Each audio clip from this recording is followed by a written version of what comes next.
Bueno, continuamos con la serie de videos de temporizadores y en este caso lo que vamos a hacer ya es un poco más relacionado a un temporizador en específico y vamos a empezar con el temporizador a la conexión. Dependiendo del entorno de programación e incluso en el país en el que estemos, probablemente este temporizador tenga diferentes nombres. Por ejemplo, nosotros le llamamos mucho a esto como un temporizador a la conexión. Siemens le llama retardo al conectar. Entonces este va a ser el primer temporizador que vamos a estar utilizando.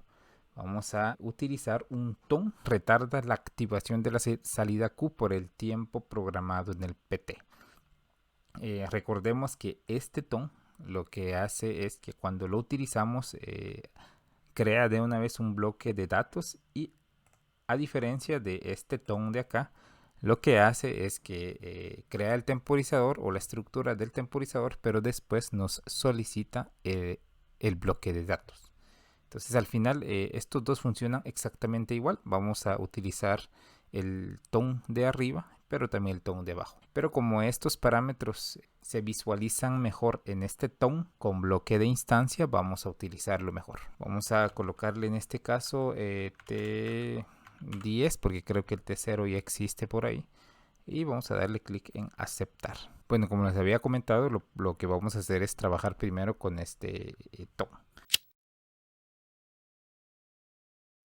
Entonces, específicamente vamos a tener en cuenta que el in de este bloque de acá, vamos a ver, ok, ahí está, que el in de este bloque de acá se va a activar cuando la señal llegue en esa línea.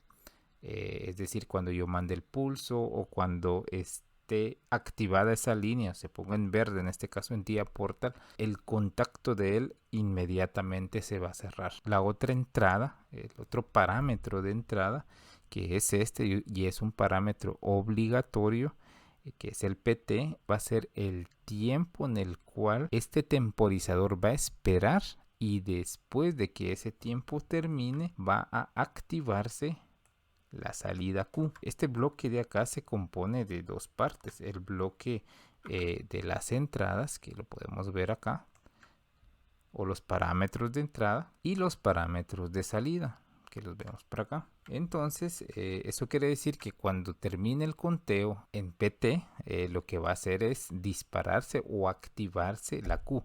Y toda esta línea de acá se va a activar. Eso quiere decir que aquí yo podría colocar algo más en algún programa o una lógica de control. En este caso también hay que tener en cuenta que existe un parámetro más que es el ET. Y el ET me conserva el tiempo, valga la redundancia, en tiempo real que está contando el T10. Entonces estos cuatro parámetros pueden ser utilizados en cualquier punto del programa y básicamente la idea es que sí se utilicen. ¿Cómo funciona este bloque? Para ello voy a presionar la tecla F1 y aquí lo que nos interesa en este caso es su funcionamiento.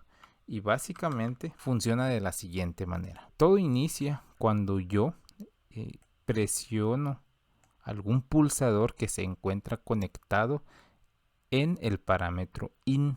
Si se dan cuenta, antes de esto no existe ninguna subida de señal. La primera subida de señal es esta y es la que provoca un disparo a algo más. Ese algo más, si se dan cuenta, se encuentra por acá y en este caso es el PT. Cuando el IN se activa, el PT empieza a contar. Si se dan cuenta, se encuentra por ahí y depende mucho de el tiempo que nosotros le seteemos. Y cuando este tiempo finalice, vean, cuando este tiempo finalice, lo que hace es que se activa la Q, esta Q de acá. Entonces existen tres momentos: del momento en el que IN se activa, el momento en el que PT empieza a contar y posteriormente cuando PT termina de contar se activa la Q. Así es como funciona. ¿Cómo se desactiva la Q? En este caso se desactiva cuando la IN deja de estar activa, es decir, cuando un pulsador se desactiva o cuando ese contacto que estaba conectado en la I se desactiva. Si se dan cuenta, cuando ocurre la bajada por acá, arrastra a todo. PT se va a 0, la Q se va a 0 y también la IN, pues evidentemente que es el que provocó el disparo, también se va a 0. El cronograma de impulsos, como lo llaman Siemens, nos dice también cuando este lapso de tiempo no es el suficiente como para que PT termine de contar. Vean acá, aquí empieza el conteo, ok, porque yo presioné la IN. Entonces básicamente lo que hace PT es empezar a contar. Sin embargo, si esta IN no está activado el tiempo suficiente, la Q no se energiza. Vean, entonces tiene que pasar el tiempo parametrizado en el PT para que la Q se active. De esa forma es como se interpreta este cronograma de impulsos y es interesante saber leerlo porque de esa manera yo puedo saber cómo funcionan los otros temporizadores. Ok, entonces vamos a regresar ahora al entorno de programación. Bueno, ahora veremos el funcionamiento de este tipo de temporizadores. Vamos a empezar primero con el IN, la señal que recibe en el IN. Vamos a colocar un contacto normalmente abierto de la I0.0, que en este caso yo lo tengo simulado como el paro de emergencia, que lo vamos a dejar ahí. En el PT se coloca el tiempo. El tiempo va a ser de 5 segundos, 8 segundos. Entonces sería 8000 milisegundos, enter. Hay que tener en cuenta también que si yo quisiera cambiar este tiempo, por ejemplo, en 8 o en 5 minutos, se coloca 5M, 5 minutos.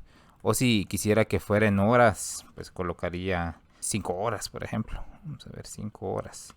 5H. Y listo. Ok, en este caso, en el ET, me está pidiendo que yo coloque una variable. Hay que tener en cuenta que, por ejemplo, esta ET yo la puedo estar utilizando dentro del programa, es decir, en este main que estamos viendo por acá. Sin embargo, cuando yo me salga del step 7, por ejemplo, que es el entorno de programación, ya no voy a tener acceso al ET. Por eso es importante crearle una variable, porque cuando yo, por ejemplo, quiera saber en qué tiempo o cuánto tiempo va corriendo y quisiera verlo en una pantalla HMI, no podría acceder a ello si no coloco una variable ahí. Okay. Y la Q, pues básicamente se va a activar y ahí sí depende mucho del funcionamiento del TON. De hecho, en los diferentes temporizadores que vamos a estar viendo, el que varía su funcionamiento siempre va a ser la Q. Depende mucho de cómo funcione el temporizador. Vamos a utilizar cada uno de ellos. Vamos a colocar un abierto, normalmente abierto por acá, para no llevarnos mucho espacio. Vamos a colocar una rama, otro normalmente abierto. Y aquí vamos a encender la primera salida, la Q0.0. Y me gustaría que coloquemos también una salida por acá, la Q0.1, o sea, la seguidita, porque estos dos encienden al mismo tiempo. O sea, cuando la punto Q se active, también se va a activar la punto Q que vamos a colocar acá. Pero también me gustaría que vieran en qué momento se activa el contacto de entrada IN. Y vamos a colocar aquí una Q0.2. Ok. Entonces ahora vamos a llamar a esos contactos y ojo, aquí podría colocar contactos que sean de entrada, los que estén en la izquierda o en la derecha, no habría problema, porque solo los estoy leyendo nada más. Entonces, ¿cómo se llaman a esos parámetros? Entonces tendría que colocar yo T10 punto, okay, T10 punto IN o Q. En este caso queremos ver cómo funciona la Q. Después de eso vamos a llamar al T10.in. Queremos ver cómo es que funcionan cada uno de estos. Ok, ahora vamos a crear nuevamente algo más, pero vamos a trabajar con estas otras dos variables. Pero primero vamos a hacer esto. Hagamos esto antes del siguiente paso. Entonces vamos a cargar. Y vamos a ver cómo es que esto funciona. Ok. Vamos a colocarlo así. Y luego vamos al diseño de una pantalla que se hizo simplemente para hacer pruebas. Bueno, vamos a presionar la I 0.0 y como nos podemos dar cuenta ya pasó algo. Encendió la Q 0.2, sería el de aquí abajo. Vamos a parar nuevamente esto. Vamos a presionar el I00 y vean qué es lo que pasa. Resulta ser que inmediatamente cuando recibe la señal en la terminal in del bloque, enciende la Q0.2. Vean, presiono e inmediatamente se enciende el verde que está vinculado al Q0.2. Entonces eso quiere decir que el funcionamiento que decía el cronograma de secuencias está bien. Y obviamente la Q00 enciende después de que termine el tiempo de 5 segundos. Aquí va en 2, 4 y después en 5 y encendieron los dos al mismo tiempo. ¿Por qué? Porque puedo colocar una salida en este punto, pero también utilizar el contacto de T10.Q y también va a pasar lo mismo. Ahora vayamos al otro parámetro. Vamos a desconectar la conexión online. Y estos parámetros, digamos que se podrían trabajar, pero hay que tener en cuenta que se necesitan otros temas que ver y simplemente lo vamos a hacer con fines explicativos. Sin embargo, los podríamos utilizar en alguna aplicación. Ok, vamos a iniciar.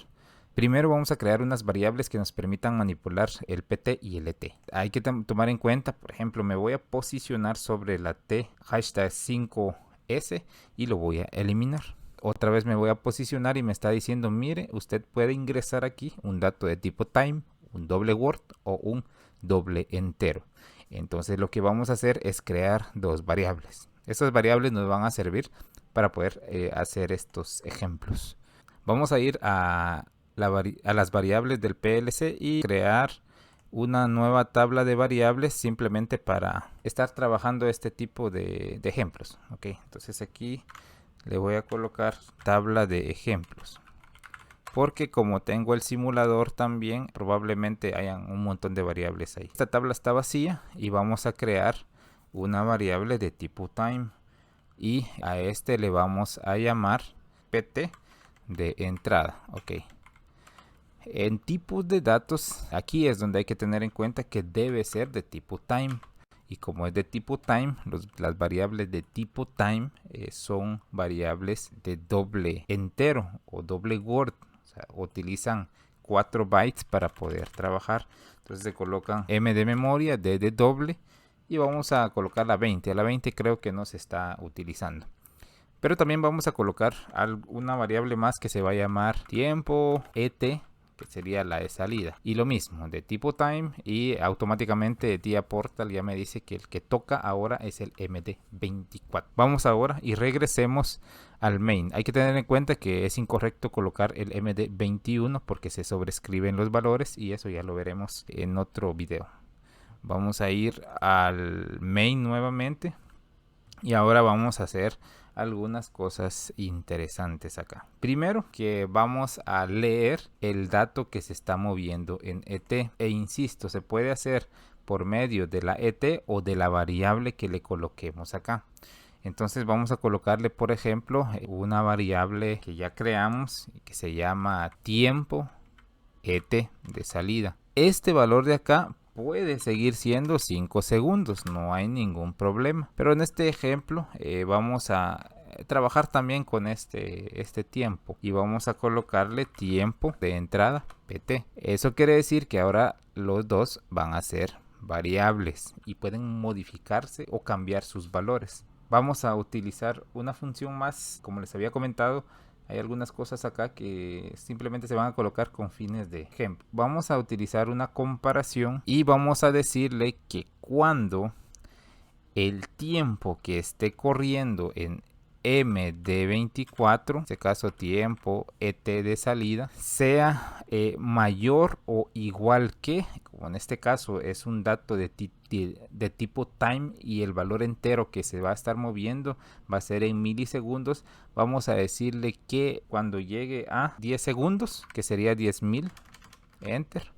Cuando llegue a 10.000, o sea, o a 10 segundos, que se active una salida más. Esa salida va a ser la Q0.3, que creo que no se ha usado. Y listo, vamos a colocar otra instrucción de comparación, pero en este caso va a ser menor que. Entonces lo mismo, solo que ahora vamos a acceder de una forma diferente a ese parámetro. Va a ser T10, enter, y vamos a utilizar la ET. Y le vamos a decir que por favor se va a encender la salida Q0.3 si y solo si está entre 10 y 13 segundos. Vamos a colocar 13 y listo. Y van a ver que va a utilizar el mismo dato del tiempo que se está corriendo del T10. Vamos a volver a cargar. Vamos a iniciar la simulación o la observación. Ok, vamos a parar esto y nuevamente vamos a ver. El objetivo en este caso es que el Q0.3 se encienda únicamente 3 segundos del segundo 10 al segundo 13. Vamos a inicializar el I0.0. Vean, la Q0.3 no está encendida. Va por 4, 5, 6, 7, 8 y en 10 se enciende, ahí está. Y luego en 14 se va, ahí está, en 14 ya se apagó.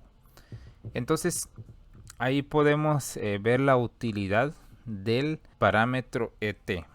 Ok, el MD24 podemos acceder desde él desde una pantalla HDMI o desde un programa externo. Sin embargo, la T10.ET podríamos acceder a través de él, pero a través de su DB, o sea, de su bloque de datos. Lo que quería hacer es mostrarles el funcionamiento de este tipo de temporizador. Ojo, hay que tener en cuenta que está el otro temporizador también y su principio de funcionamiento es el mismo, que sería este ton de acá. Podemos acceder a los mismos datos, solo que no son visibles.